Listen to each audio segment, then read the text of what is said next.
Welcome to Big City, Small Town, the weekly podcast all about San Antonio and the people who make it go and grow. I'm your host, Bob Rivard. This week's guest is San Antonio artist Gary Sweeney, who actually is a very prominent and popular figure, often seen and heard to the delight of audiences in the city's many cultural spaces. He's the master of deploying humor and text into his original artworks, often enough to deliver a message addressing inequality, social injustice, and bad public policy. But his medium is humor, not anger. Sweeney works in a range of mediums: painting, sculpture, installations, video. He has a master's in fine arts from the University of California. Realized early on, fame and fortune would not come easily. Gary Sweeney, welcome to Big City, Small Town. Thank you, Robert. I have to add one little correction there. I never got my master's. I didn't get into grad school. You didn't? No, I didn't get into grad school. Did I read an inflated resume somewhere online? It wasn't inflated by me because I shouldn't have gotten into grad school. I was not a very disciplined student even in college, but and I only applied to UC Irvine, which is where I went to college, but I was kind of shocked. I didn't have a work ethic and discipline. I was a very good surfer, but I didn't have my work ethic until later on in life. So I was not a quick study. Well, we're going to classify you now, Gary, as a lifelong learner who's making up for lost time after I'll take that. A dismal academic start. How's wasn't that? Quite dismal. Oh, actually, it was dismal because I speak to a lot of classes and organizations and stuff, and I show my artwork. And I spoke to, they have a convention here with all the art teachers in Texas. That's right, every year. Yeah, it filled the convention. I was a keynote speaker, and my third slide, or my third image was, I said, I hate to toot my own horn, but I only got 1 D in high school, and it was in art. And I showed my report card, and I said, and I deserved it. I said, I don't want you to think I was some prodigy that my teacher didn't understand. I should have gotten a D, and I think it was a D plus, and that was a gift. But so, like I said, slow study, slow learner. Well, before you came in, you mentioned the fact that you were a Southern California surfer growing up, and I showed our team here a video of you skateboarding, your skateboarding prowess, which is considerable. That also points to your Southern California roots. And that video was for an introduction, which you've done many introductions for, to Pechacucha, San Antonio. And I guess you're kind of my stereotype of a Southern California, Gary, which I realized later on I told you is based almost entirely on Beach Boy songs I heard growing up, and you seem to be that guy. Well, I wasn't the only one. This was if you want to do sweeping generalizations, most of the people I hung out with looked like me and acted like me, and I think that the Southern California atmosphere in the 50s and 60s was so conducive to new ideas and fun, and those Beach Boys songs were like that for a reason, with cars, and it was very carefree. And when I get together with my friends, I don't live in the past, but we do relive like how incredibly privileged our life. It wasn't privileged, and it was very middle class, but it was very carefree. Well, I think it also engendered creativity. And absolutely. There's a reason why so many things are born in California and then come to the rest of the country later. Exactly. I was skateboarding in 1960 with metal wheels. So, and all of the art scene there was very colorful stuff. Instead of serious academic things, it was the artists were doing. You were free to experiment and have fun with stuff. Well, one of the things that I've always admired about you, besides your great sense of humor, is that, like me, you had a number of unusual jobs that are on your resume and your background. And before we talk about your art, we ought to talk about all the ways that you've paid the bills over the years. And, of course, the main one was for 3 decades, you were a baggage handler for United and Continental, I think, Airlines. Yes. And you met your wife that way. She was a flight attendant, and you've availed yourself of the opportunity to fly all over the world over and over again on the cheap, which That's a great perk. And plus you had, unlike a lot of artists who were bartending or waiting tables or doing odd jobs, you made a living with a career while you pursued your art. Well, like so much of my life, that was an accidental path, because I got out of art school, and we had pretty famous artists. I had James Turrell as a sculpture professor, and they would hire these really famous artists, and we thought we were, the cutting edge of the world. And so when I got out of college, we all thought, well, this is going to be easy. Look at all these, look at all these famous people. And I was shocked when the art world didn't embrace me and beat a path to my door. So for 5 years, I just had jobs, and I tell students, I said, every single job I've ever had in my life was given to me by friends. I said, that's a very secret formula for success. You hang around with people that are successful, and so that's how I got a job at Hugh Hefner's house. I knew one of the cooks there. You mean Hefner's Playboy Mansion? His Playboy Mansion, in Western. It was right behind UCLA. Okay. So it was in Holmby Hills, actually. I want to say, correct me if I'm wrong, but your job was, quote, butler. It was butler, but I mostly worked parties, and they had a lot of parties. And how old were you? I think it was 1977. So I would say, well, before that, I framed some houses. In fact, I framed some houses in the Hollywood Hills right above the Sunset Strip. And these were custom homes, and they were big, beautiful homes, the nicest homes of the day. I remember they were going to sell for $450,000, which we thought was just like, holy smokes, and I never worked harder in my life. And after we got through framing them, then we went on to, we were framing a house in Venice Beach, and one of those fires that comes through the Hollywood Hills came through and burnt 22 houses.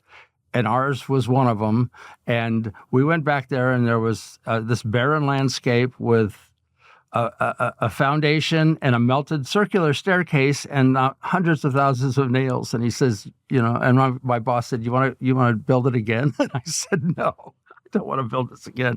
So I was out of work one day, and a buddy of mine called up and said, hey, do you want to be a baggage handler?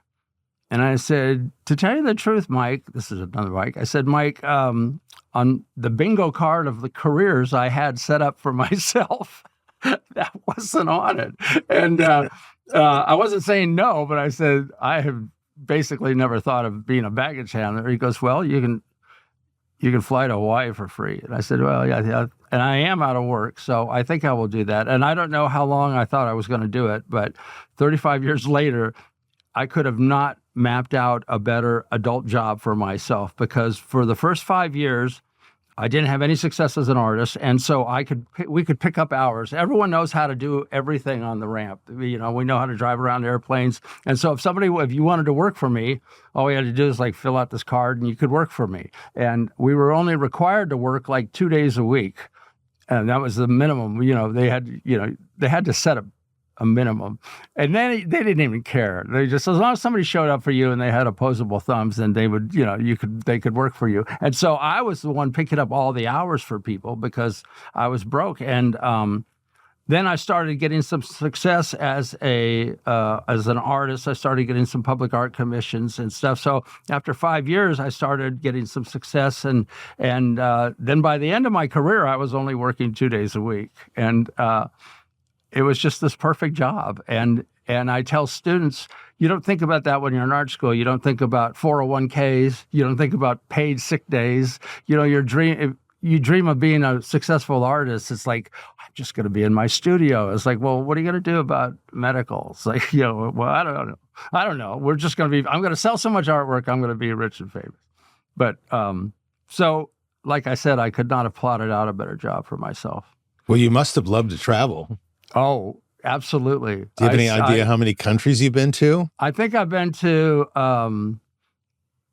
65, I think. Wow. I think I wrote it down one day. And my wife actually grew up part-time in Europe, and her parents took her all over. So she's probably done like 75. And I just never get tired of it. And when I retired with passes. And so sometimes when I wake up here, I go, why am I not on the island of Capri or something? Why am I not traveling? I want you to tell people about what brought you to San Antonio in 1994. I don't know exactly where you were at the time when you came, but I found out later that in your career working for the airlines, that included a time in Denver. Yeah. And I have on multiple occasions compared things in Denver to San Antonio at the Rivard Report because I wanted us to emulate some of their public transit. I thought their public transit from their airport, which is much farther away from the center city, is amazing. Absolutely. And we were talking about the very large sculpture of the Blue Horse that's outside Denver. And unfortunately— the one that killed the artist. Yeah, no, that's really unfortunate. But I then told you that I saw this amazingly amusing large map of the United States inside the Denver airport. And I couldn't forget it because when I looked to see if San Antonio was on it, all it had was the Toilet Seat Museum, which was 2 blocks from my house, where our children grew up. And I thought, how did they know about that? And the whole map was kind of humorous like that. And you just listened to me and said, yeah, that was my public art. While I was a baggage handler there, I entered into the competition for the public art at the airport and was commissioned. Well, that was my third piece of public art. I had done 2 smaller pieces. And my work actually, prior to that, had to deal with family vacations. And I took my father's photographs and blew them up and hand-titted them and said funny things about them and stuff. So my whole art thing was travel and humor. And they specifically wanted something by the baggage claim area that would take people's minds off of the stress of waiting for their luggage, and had to do with travel. And so I checked all the boxes, and I was a finalist. There was 5 like blue chip household name artists that were, and then me. There was 4 and then me. And I just went in there and completely oversold myself. I said, look, I'm perfect for this. This is my artwork. Look at this. It's fun. It's what you want. It's exactly what you want. Totally overdid it. And I got it over. And it catapulted my career because it was, up until then, I think the most I'd ever gotten for a piece of art was like $10,000, which at the time was $10 million. I just thought, oh, I made it. If I could do this every year. And then that had a budget of $100,000, which is ridiculous. I mean, that was unheard of. And I went in there and they said, yeah, this is great. We want you to do it.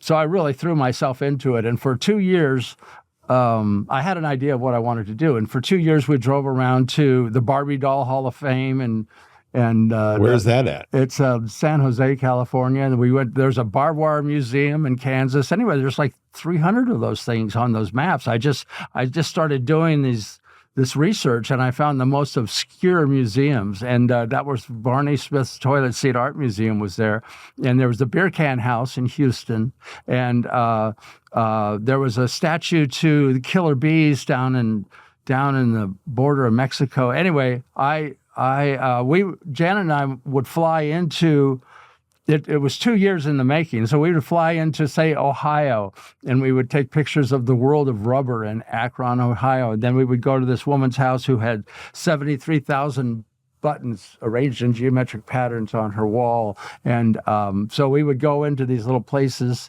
and it was just the best 2 years of our life. It was just so much fun. And I learned a lot from doing that, but that was, and I actually had a travel show on PBS as a result of that, where we went around to these places. Is that right? Yeah, it was called Sweeney's America. And I hope you can't pull it up because I was not good.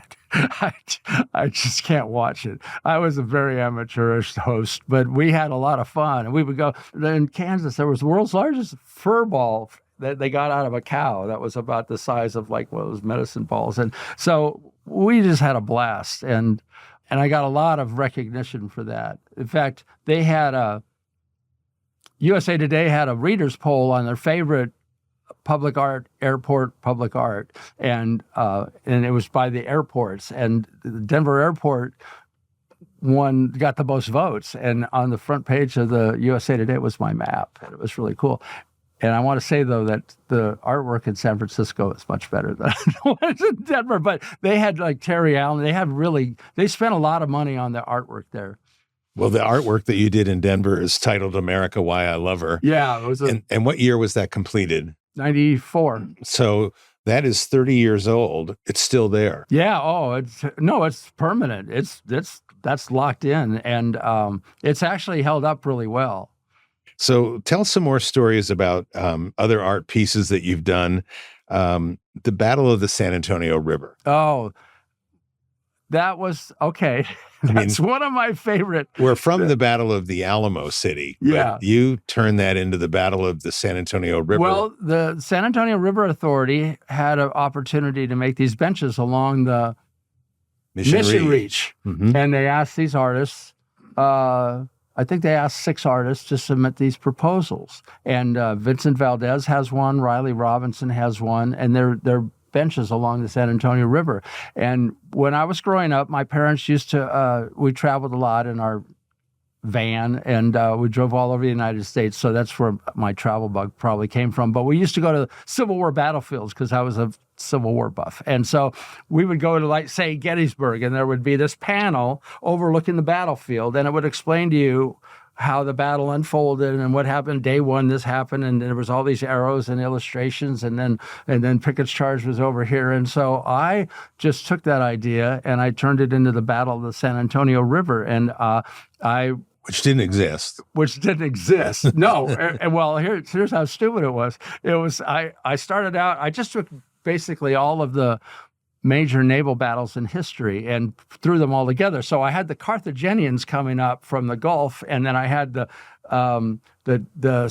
Dutch fleet coming down, and they're meeting. And of course, you know how wide the river is there. So from a distance, from me to you, it looks legit. It's like, well, let's go take a look at this. And then when you start reading it, it's just absolutely absurd. And then just when it looks like, and then the Spanish Armada comes down, and then these battles unfold, and there's arrows and stuff. And then I basically, like I said, the Russian fleet comes in, and just when it looks like one side is winning, the German U-boats come up and start sinking them. And then the Midway comes down and starts sinking the U-boats, and it all ends up in a draw. And I was laughing like a maniac while I was making it. And it's in the top 3, my favorite pieces of artwork, and it got accepted.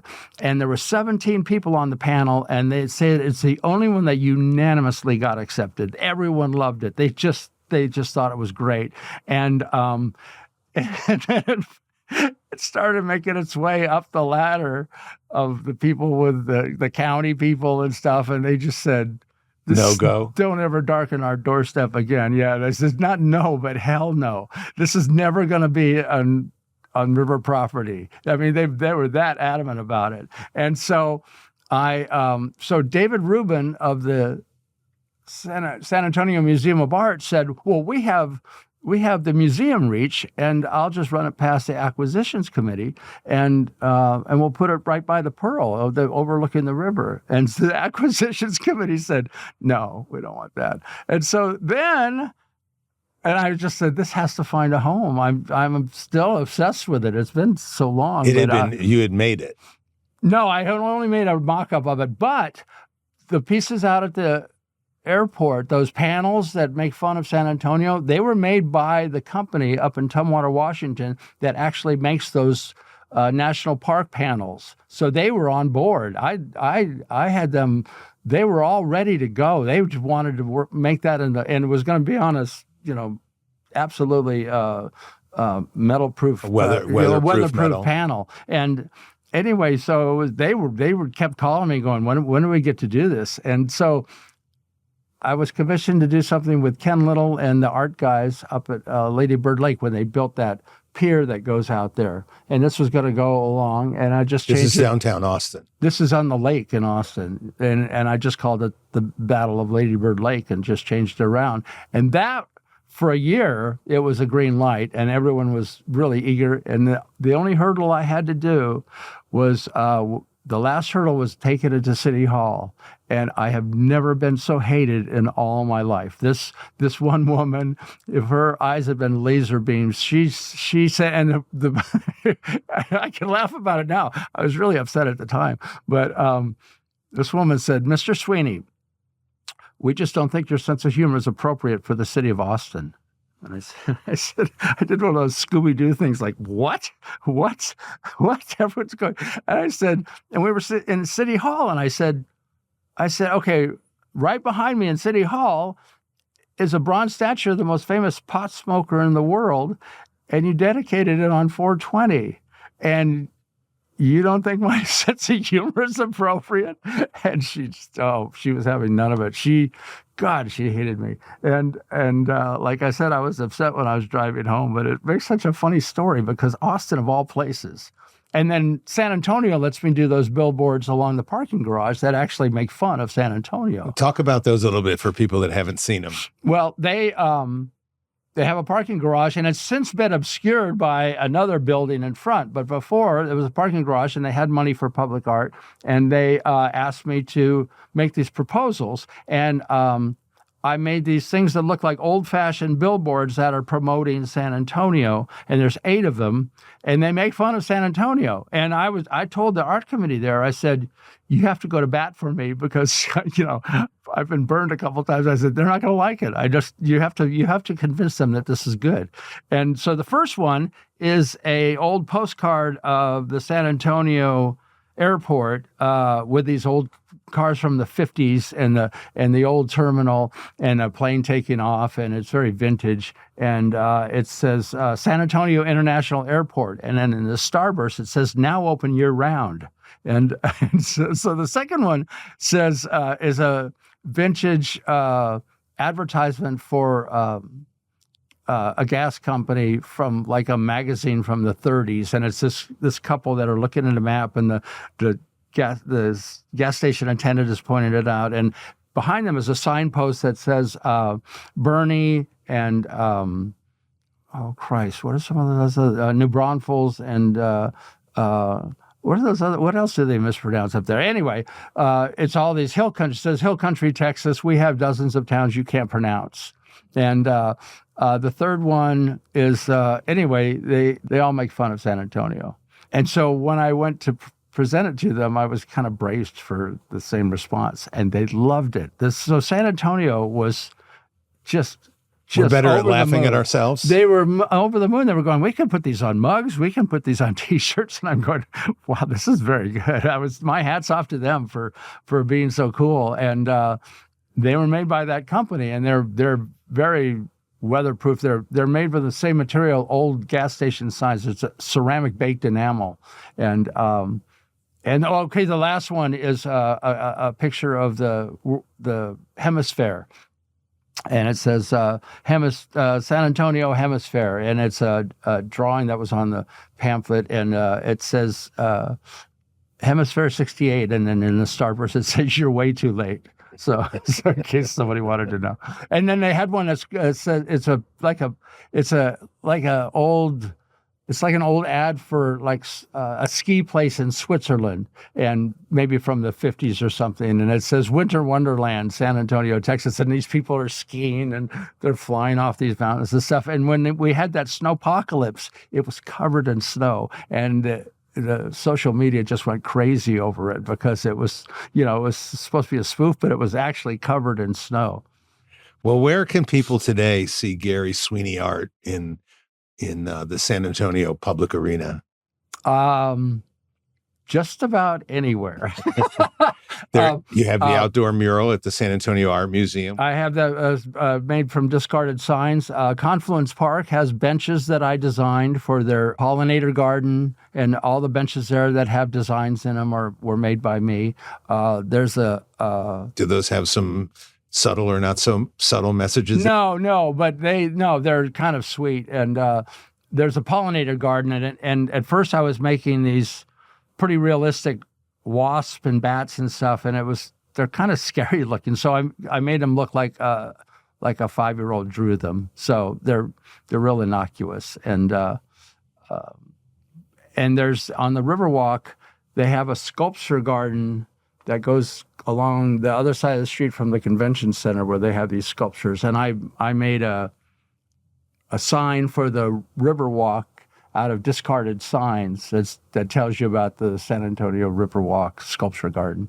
And there's a parking garage downtown on Travis Street that I designed the floor for. It's a terrazzo floor, and it has these big shoe prints that go from the elevator, and they guide you outside, and they lead you down towards the Riverwalk. That's what they wanted to do. They wanted to kind of do this wayfinder for river, and each level has a different shoe. Like the first level is my wingtips, and there's wingtips, and the second level is like a red sneaker. So you can identify what level you're on by what shoe is on the level. So you don't strike me, Gary, as a guy that wears wingtips. I don't.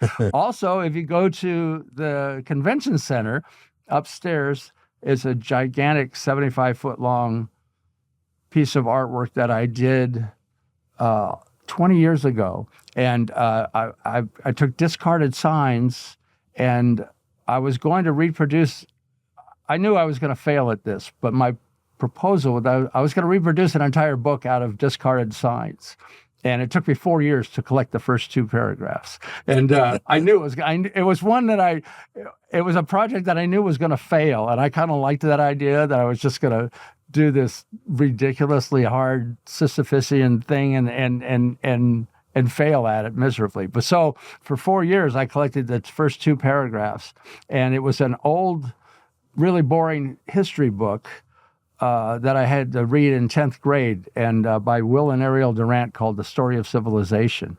And at first I thought, well, I'm going to do a book. And then I thought, well, if I do, like, I don't know, the Bible or Moby Dick or anything that was lofty or anything, that it would kind of lose people would get wrapped up more in that sort of thing. So I wanted to make something sort of neutral. And it showed 25 years, maybe 23 years ago, there was a gallery in Houston that was big enough to take it, to display it. And so I displayed it there. And then for 20 years, it took up all of my wife's storage in the garage. All of these signs, hundreds of signs. What do you mean your wife's storage? Well, it was our storage, but she's the one that's her territory. She does the outside of the house. She's really good about that. And she wouldn't have it any other way, I would screw it up. But anyway, it was all in the storage there. And we have purged our, you do spring cleaning and stuff. And she kept going, Gary, this was really nice, 20 years ago. Do you mind if I have my garage back? Can we just get rid of it? I said, no. And I said, facetiously, somebody's going to buy it. And she goes, what, for the back of their couch? It's 75 feet long by 14. Nobody's going to buy it. Give me my garage back. And so we went back and forth like this. And then Henry from the city, well, what happened was it was in a book.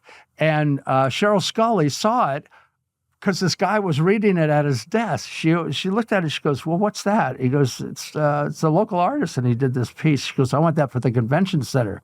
And so they called me up. They said, hey, Gary, do you still have The Story of Civilization? And I put it on speakerphone. I said, my wife's sitting there. I said, hey, can you say that again, Harry? She goes, do you still have that Story of Civilization? I said, yeah, I do. And she goes, Cheryl Scully wants it for the convention center. And I'm going, waving my arms at her. And so that was like a great phone call. And then she says, well, how much do you want for it? This is cheesy to talk about. But anyway, she said, how much do you want for it? And Janet goes, tell him we'll pay him $1,000 to come and take it away. I'm going, excuse me, Henry, shut up. Shut up. So that's at the convention center, and that's permanent too. So I've been in fact, when I get public art commissions these days from the city, I kind of say to myself, don't you have enough of my work? Aren't people complaining about, can you give some other artists a chance? I don't want to tell them that because they're fun to work with. And, but I've done stuff in, Memphis, and I've done stuff in Los Angeles, and I've done stuff in Charlotte, North Carolina. And so I've been very lucky to be able to do public art Because for an artist, that is right the only way to make money. Your gallery, if you used to think, gallery success would be great. Well, you pay galleries 50%, and it's not the best way to make money. Well, you've turned out to be that artist that you dreamed of when you got out of school, which is. I don't know what I dreamed of, but it's definitely I'm can't stress enough how grateful I am for but I think that people find my work really funny, and until they don't, unless they don't, but I've been able to. I used to do really serious artwork. I called them term paper art because at the time. When I first got out of college, it was real serious things. I was dealing with Moby Dick and Chaucer's Canterbury Tales and all these lofty subject matters. And one day I just saw my father's photographs, and I said, I'm going to have some fun with this. And so humor is still a little bit of a tricky thing. But in fact, I just had a Pecha Kucha talk. Mm-hmm. And it was entitled, Not Everyone Likes My Sense of Humor. And it was all of the projects that I have been rejected from and fired from. And I got a whole talk out of it. And the pattern is still the same. I get hired for these jobs, and everyone likes it. And then it gets to the people that have control over things, and they go, no, we don't like that. And there's so many, and now I think the stories are really funny because I don't. And the host of Pecha Kucha asked me, well, why do you make these things that people reject? And I said, number one, I don't. I have had success with this. And number two, one of the reasons is I had a job that I didn't have to rely on my artwork. And that's kind of a secret that I tell students. I said, I could try things and fail. And I'm a big proponent of failure, trying new things and failing. And I do that enough that I could make a whole talk out of it. Well, I'm curious about the work that goes into making one of your pieces of art. If we take the mural at the San Antonio Art Museum, and I think it's text that says the work of an artist or the challenge of an artist is to create mystery. Yeah. And I didn't realize, although every letter is typographically different than all the other letters, I didn't realize those were found signs that you were extracting those letters from. Yeah. And do you run around garbage dumps and construction sites and other places and look for other people's throwaways? Or that's funny you said that. Are you a sign thief? Let me tell you how I get some of those signs. At first, I would go to sign companies, and they usually had a boneyard in the back where I could pick over some signs, but they would charge me and stuff. But I used to paint signs, and one of the ways I got these signs is that I would see an old sign at a car place, like a mechanic's place, and I would see an old hand-painted sign, and I would go home and I would paint a really nice sign, and like a professional sign, a professional sign painter would do with waterproof materials and stuff. And I would go up to the guy and I'd say, "Hey, listen, I have this sign for you," and it would say the name of it stuff. And I said, "I would like to give you this sign if you give me the old sign." And they go, "Why would you do that?"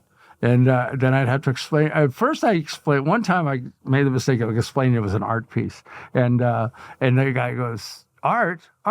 Hey, Jim, did you know we do art? Hey, that's an art piece out there." It was just and so I started lying. I started telling people that my uncle had a bar and he collected old signs, just lying through my teeth. And then it got to the point where, and I hope this never gets introduced in court.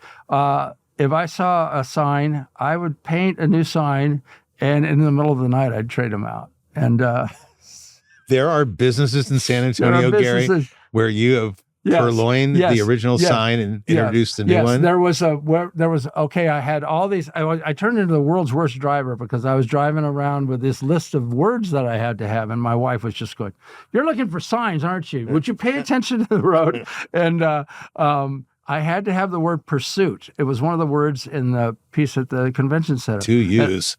And I said, yeah, I said, I'm not going to be able to make it. So, it would be like I would cannibalize these signs and put them together. Well, I'm driving down the hill country, and there was a place called, and we came up on this place called Paintball Pursuit. And I just screeched on my brakes, and I said, "Oh my God!" And it was a sign that the owner obviously painted, a very unprofessional sign. It said "Pursuit." I said, "I need that sign." And so I even went through the trouble of driving back the next day. That was on a Sunday. I drove back the next day, and it was closed. And I just said, "Screw it! I'm going to just paint a sign." And so I painted Paintball Pursuit, and it was a nice sign, and I put it up. And the entertaining part was when I thought they pulled up the next day and they went, "Did you buy a sign?" I think it was a husband and wife. They go, "I didn't buy a sign. How did that get there?" I didn't buy a sign. And so that scenario was endlessly entertaining for me. And fast forward, it was in a show in Houston, a big museum in Houston. And at the opening of the museum, this kid comes up to me and says, "Hey, did you get that at Paintball Pursuit?" I was completely busted. I went, "Oh no." And then I told him the story. He goes, "You probably did the right thing, because this was a husband and wife. They're real assholes. They probably wouldn't have given it to you." So, and my wife is just like, I used to, like, it'd be 8:00 at night. I go, "Hi, bye, honey. I'll be right back." She goes, "Are you going to go steal a sign?" I said, "Yes, I am." So, and there was another one on Blanco where that traffic circle is. And it was Blanco Antiques. And it was no longer an antique store, but the sign was still there. And I had to have the word Blanco for one of my pieces that I did dealing with other language. And so I painted a new sign, and I was changing it out on a Sunday afternoon, and this woman comes up. She goes, "Can I ask you what you're doing?" And I said, "I'm just putting the sign up." And she goes, "Well, I own this building, and I didn't order a sign." And so I just started lying. I said, I work with a guy named Tony Alvarado. I said, "Well, Tony Alvarado hired me to take this sign down and put this new sign up, this brand new sign up." And she goes, "Well, I didn't order that sign." I said, "Well, I don't know. I'm just doing." We had the great conversation. And I said, "I don't know. I'm just doing what I'm told." She goes, "Well, you tell Tony Alvarado that I'm not paying for the sign." I said, "Okay, I'll tell him." And she was all pissed off, and I put up this brand new sign, took the old sign down. So is it still there? I don't know. I don't see why it would be, because it's probably a new business now, but there's a lot of adventures that way. I'm hoping, Gary, that the statute of limitations has, passed by now, and that this podcast won't get you into any trouble. Yeah. But we're running out of time before. Oh man! But I know I could go on for hours with you, mostly just listening. If you could do a public art piece anywhere in San Antonio, if you were just able to wave your magic wand, and this may inspire you, in fact, to go out and do it in the middle of the night, for all I know. Well, where would it be? It would be on the Riverwalk, and it would be the Battle of the San Antonio River. I've already got it all mapped out. I'm convinced that some river somewhere is going to have that thing, and everyone's going to love it. I thought that you might suggest a large sign over the Alamo that said something like, "By the way, we lost." Well, so for the Tricentennial, they had a program where they asked 300 artists to do a piece having to do with the Tricentennial, and they issued a year for you. This is the city of San Antonio. Yeah, this was a few years ago, and they and I got the year 1867, and so I did a fake sign, and it's a picture from the early days of the Alamo after the battle, but there was a guy on a horse, and the horse is just, and I have this fabricated post that says "Future Home of Ripley's Believe It or Not," and it's right in front of the Alamo, and it was a very popular. I'll send you a picture of it. It was a very popular piece of artwork. What happened to all that Tricentennial art? I don't know. Mine sold, but it was for sale. It wasn't the city that kept the collection. No, But you brought up a very interesting question, because we have some really prominent artists here doing large art, and what we talk about when we get together is the storage that we have to have nobody realizes that some of these monster pieces have to be stored. And so it's kind of an open secret among artists that if you're doing something big and it doesn't get the attention of a museum or a private collector or a corporation, it just sits in your storage area. Well, last observation before we thank you for coming on, Gary.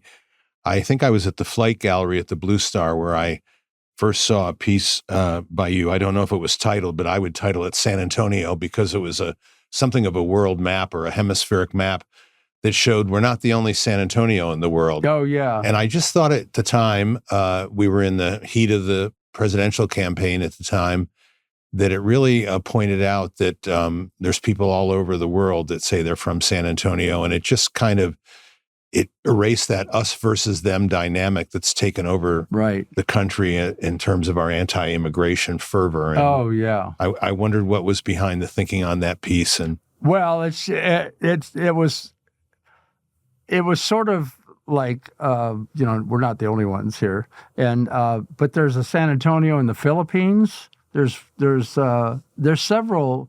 I mean, they're all over the place. I think there's 15 of them. He was a popular saint. Yeah. Well, explorers apparently found things on his wait feast a minute. day. I'm doing one for San Pedro and California, and it's called San Pedro. It's not called San Pedro. My dad was a policeman there. It's the harbor in Los Angeles, and so when I first moved here, and I was driving along San Pedro, people would say, it's San Pedro, and I still slip it up every now and then. My wife reminds me of it. But anyway, there are 1 million San Pedros around the world, like hundreds of them. He's number one on that. Yeah, he's number one. He's number one, and just about every country has a San Pedro. But I've